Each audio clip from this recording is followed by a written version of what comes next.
ছাত্র বন্ধুদের ইউটিউব ক্লাসের স্বাগত জানিয়ে ক্লাস 10-এর লাইফ সায়েন্স বিষয়ের শর্ট কোশ্চেন এবং তাদের অ্যান্সার আলোচনা করছি। বেশ কয়েকদিন ধরে আমি শর্ট কোশ্চেনই আলোচনা করছি।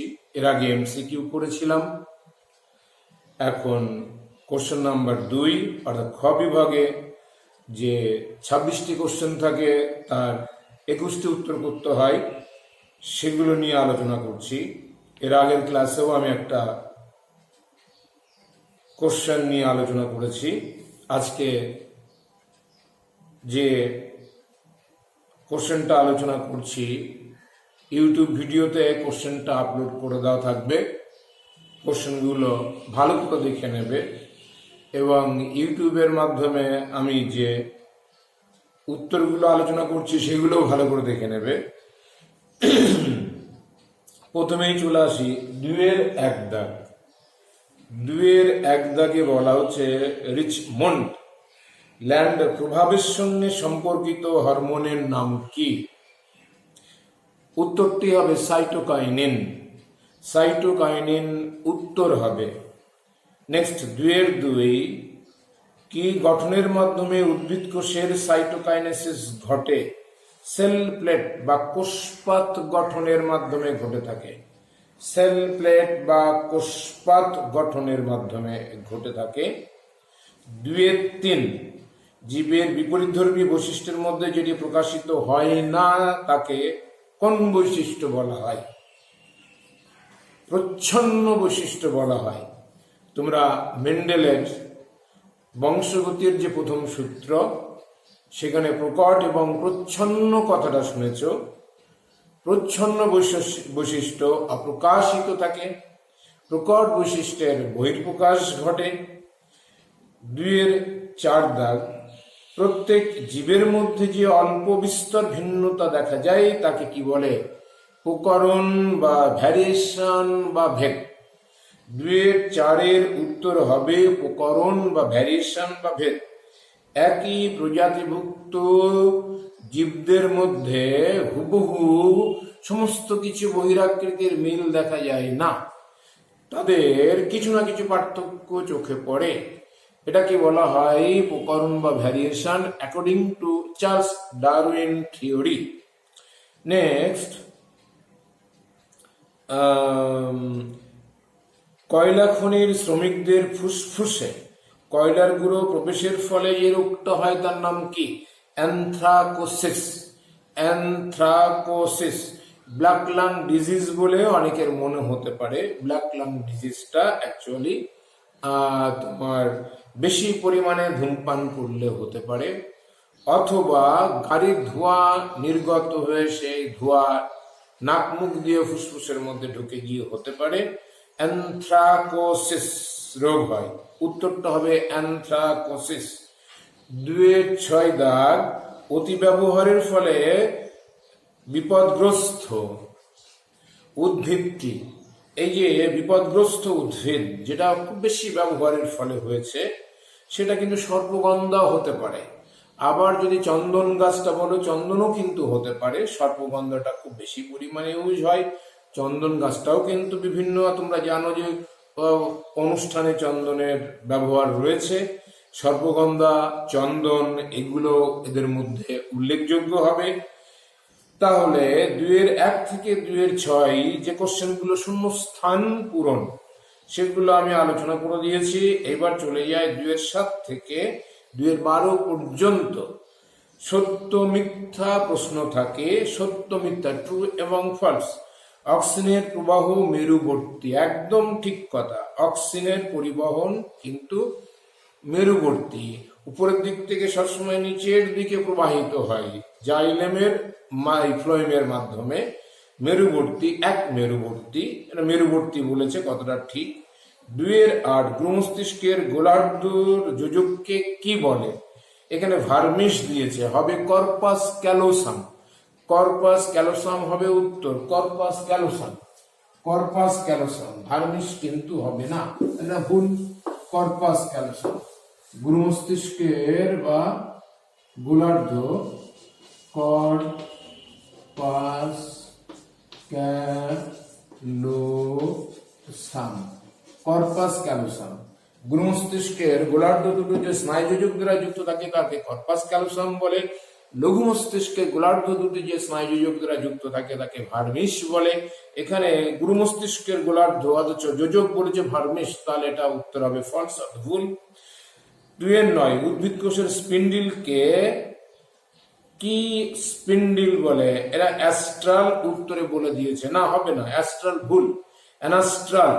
উদ্ভিদের ক্ষেত্রে অনুনালিকা বা মাইক্রোটিবিউলস থেকে ব্যামতন্তু তৈরি হয়, এই ধরনের ব্যামতন্তুগুলোকে বলা হয় অ্যানাস্ট্রাল স্পিন্ডিল বা অ্যানাস্ট্রাল ব্যাম। আর উদ্ভিদের মাইটোসিসকে এই কারণে বলা হয় অ্যানাস্ট্রাল মাইটোসিস। প্রাণী কোষের অ্যাস্ট্রাল রশ্মি থেকে তৈরি হয়, নাম হয়েছে অ্যাস্ট্রাল স্পিন্ডিল, এবং মাইটোসিসকে নাম দিয়েছে অ্যাস্ট্রাল মাইটোসিস। অ্যাস্ট্রাল এবং অ্যানাস্ট্রাল মাইটোসিস কাকে বলে এটা আমি ইউটিউব ক্লাসে শারীরিক বিজ্ঞানে আলোচনা করেছিলাম, ওখানে যদি তোমরা খুঁজে দেখো তাহলে পেয়ে যাবে। এরপরে 2-10 চলে যাই। হিমোফিলিয়া রোগের ক্ষেত্রে পুরুষরা কখনো বাহক হয় না কেন? পুরুষের ক্ষেত্রে দুটো ক্রোমোজোম থাকে, একটা এক্স এবং একটা ওয়াই, এক্স এবং ওয়াই। হ্যাঁ, সেই জন্য এক্স ক্রোমোজোমে প্রচ্ছন্ন জিন থাকা মানে আক্রান্ত, ওয়াই ক্রোমোজোম বংশগতির দিক থেকে নিষ্ক্রিয়। এই কারণে পুরুষরা হিমোফিলিয়া রোগে আক্রান্ত হয় কিন্তু কখনো বাহক হয় না। যদি দুটো এক্স থাকতো তাহলে বাহক হওয়ার সম্ভাবনা রয়েছে। এখানে একটা এক্স একটা ওয়াই, একটা এক্স ক্রোমোজোমে প্রচ্ছন্ন জিন থাকা মানে আক্রান্ত, সুতরাং কখনো পুরুষরা সেক্স লিঙ্ক ইনহেরিটেন্সের ক্ষেত্রে, লিঙ্গ সংযোজিত উত্তরাধিকারের ক্ষেত্রে এবং সেক্স লিঙ্ক ডিজিজের ক্ষেত্রে কখনো পুরুষরা বাহক হতে পারে না, আইদার নর্মাল হবে অথবা তারা আক্রান্ত হবে। এরপরে চলে যায় 2-11 আদিম পৃথিবীর পরিবেশ কেমন ছিল? এরা বলছে বিজারণ ধর্মী ছিল, বিজারক, একদম ঠিক, বিজারক। আর হিমোফিলিয়া রোগের ক্ষেত্রে পুরুষরা কখনো বাহক হয় না, এটাও কিন্তু সত্য। 2-10 সত্য হবে। 2-11 আদিম পৃথিবীর পরিবেশ ছিল বিজারণ ধর্মী, হ্যাঁ সে সময় কোনো অক্সিজেন ছিল না, সুতরাং এটাও সত্য হবে। 2-12 ডিডিটি জীব বিবর্ধন ঘটায়, একদম ঠিক, DDT, DDT dichloro diphenyl trichloro ethane, এই যৌগটা বায়োম্যাগনিফিকেশন বা জীব বিবর্ধন ঘটায়। এর আগে আমি বায়ো অ্যাকুমুলেশন বলেছিলাম ক্লাসটাতে, সেখানে এই ডিডিটা খাদ্য শৃঙ্খলের মাধ্যমে জীবদেহে গিয়ে সঞ্চিত হয়, ঘটনাকে বলা হয় বায়ো অ্যাকুমুলেশন। আর যে যাচ্ছে একটি খাদ্যস্তর থেকে আরেকটা খাদ্যস্তরে ক্রমশ ছড়িয়ে পড়ছে, এটাকে বায়োম্যাগনিফিকেশন বা জীব বিবর্ধন বলা হয়। বাম স্তম্ভ এবং ডান স্তম্ভের মধ্যে মিলতে বলেছে, আমি বললো পূর্ণ বাক্যে মিলিয়ে লিখবে, পূর্ণ বাক্যে মিলিয়ে লিখবে, এটা কিন্তু মনে রাখবে। অ্যাবডাকশন, অ্যাবডাকশন মানে দূরে সরে যাওয়া, দেহ অক্ষ থেকে, কোনো অঙ্গ দেহ অক্ষ থেকে দূরে সরে যাব, অ্যামেন মাসেলকে বলা হয় অ্যাবডাক্টর মাসেল, ক্রিয়াকে বলা হয় অ্যাবডাকশন। ডেলটয়েড মাসেল হবে এর উত্তর। ডেলটয়েড এই কাঁধের এই কাঁধের হাতটা, এই হাতটাকে আমার দূরে সরে যেতে সাহায্য করলো, এই ডেলটয়েড মাসেল। অ্যাবডাকশন দূরে সরে যেতে সাহায্য করে কেন্দ্রীয় অক্ষ থেকে। খর্বধাবক এর আগে ক্লাস হয়তো হয়েছে, কচুরি পানাতে দেখা যায়, কচুরি পানাতে খর্বধাবক, যাকে আমরা অফসেট বলে থাকি, অফসেট বলি, মানে প্রাকৃতিক অঙ্গ জননের একটা পদ্ধতি হচ্ছে খর্বধাবক দিয়ে। নেক্সট হচ্ছে HMG প্রোটিন, এটা এক ধরনের histone protein. HMG protein histone protein. Protanopia, protanopia, deuteranopia এবং ট্রাইটোনোপিয়া। প্রোটোনোপিয়া হচ্ছে লাল বর্ণান্ধতা, লাল বর্ণান্ধতা, লাল বর্ণের প্রতি এদের অন্ধতা থাকবে, প্রোটোনোপিয়া মানে লাল বর্ণান্ধতা। প্লিকা সেমিলুনারিস, প্লিকা সেমিলুনারিস হচ্ছে নিষ্ক্রিয় অঙ্গের সাথে যুক্ত। প্লিকা সেমিলুনারিস এক ধরনের নিষ্ক্রিয় অঙ্গ। আর লেগ হিমোগ্লোবিন রাইজোবিয়াম উদ্ভিদের নোডিউলস এর মধ্যে দেখতে পাওয়া যায়, নাইট্রোজেন ফিক্সেশনে সাহায্য করে। তাহলে এই যে 2-13 থেকে 2-18 প্রতিটি প্রশ্নের উত্তর আমি বলে দিলাম, তোমরা শুনে নেবে এবং ভালো করে কোশ্চেনে মানে খাতাতে লিখে নেবে। নেক্সট চলে যাই 2-19 থেকে 2-26 পর্যন্ত। এটা মিক্স টাইপের কোশ্চেন থাকে, হয় একটি শব্দে অথবা একটি বাক্যে লিখতে হয়। আমি বলবো সবসময় একটি বাক্যে লিখবে, সেন্টেন্স তৈরি করে লিখবে, ফুল বাক্যতে লিখবে। বি সদৃশ শব্দটি বেছে লেখো। এডিএইচ গ্লুকোজ বিপাক, রক্তবায় সংকোচন, বৃক্কনালিকার জলের পুনঃশোষণ, এটা গ্লুকোজ বিপাক হবে। বাকি তিনটের সঙ্গে মিল আছে। এডিএইচ কিন্তু অ্যান্টিডাই ইউরেটিক হরমোন পশ্চাৎ পিটুইটারি বা নিউরোহাইপোফাইসিস থেকে বের হয়। এডিএইচ কিন্তু গ্লুকোজ বিপাকে কোনো অংশ নিয়ে থাকে না, কিন্তু রক্তবাহের সংকোচন ঘটিয়ে দেয়, বৃক্কনালী দিয়ে জলের পুনঃশোষণে সহায়তা করে, মূত্র উৎপাদনে সহায়তা করে। তোমরা জানো এডিএইচ এর কম ক্ষরণের ফলে ডায়াবেটিস ইনসিপিডাস বা বহুমূত্র রোগ হয়। শিশুর মাতৃস্তন্য পান কি ধরনের প্রতিবর্ত ক্রিয়া? সহজাত বা জন্মগত প্রতিবর্ত ক্রিয়া বা হচ্ছে বংশানুক্রমে প্রতিবর্ত ক্রিয়া। শিশুর মাতৃদুগ্ধ পান সহজাত বা জন্মগত প্রতিবর্ত ক্রিয়া। 2-21 অ্যামিবার যদি দ্বিবিভাজন দেখা যায় প্লাজমোডিয়ামের, তাহলে কি দেখা যাবে? প্লাজমোডিয়ামের বহু বিভাজন দেখা যায়। অ্যামিবার যদি দ্বিবিভাজন দেখা যায় তাহলে প্লাজমোডিয়ামের কি দেখা যাবে? বহু বিভাজন। প্লাজমোডিয়াম ভাইভ্যাক্স ম্যালেরিয়ার আদ্য প্রাণী, তোমরা নাম শুনেছ। এদের কিন্তু বহু বিভাজন দেখা যায় সাইজন্ট দশাতে। একটি শুক্রাণু 22A+Y, শুক্রাণু বলছে 22A+Y, 22+ এটা বলছে শুক্রাণু। এই শুক্রাণু বলছে ডিম্বাণুর সঙ্গে নিষিক্ত হলে ভ্রূণের লিঙ্গ কি হবে? এক্স। দেখো শুক্রাণুর মধ্যে এক্স আছে, ডিম্বাণুর মধ্যে ওয়াই, শুক্রাণুর মধ্যে ওয়াই আছে, ডিম্বাণুর মধ্যে এক্স আছে, তাহলে এক্স ওয়াই অর্থাৎ কন্যা সন্তান, পুত্র সন্তানের সৃষ্টি হবে, পুত্র সন্তান। ডিম্বাণুর মধ্যে এক্স আছে, শুক্রাণুর মধ্যে ওয়াই আছে, তাহলে সেক্ষেত্রে এক্স ওয়াই অর্থাৎ 44A+XY, পুত্র সন্তান, মেল হবে, মেল।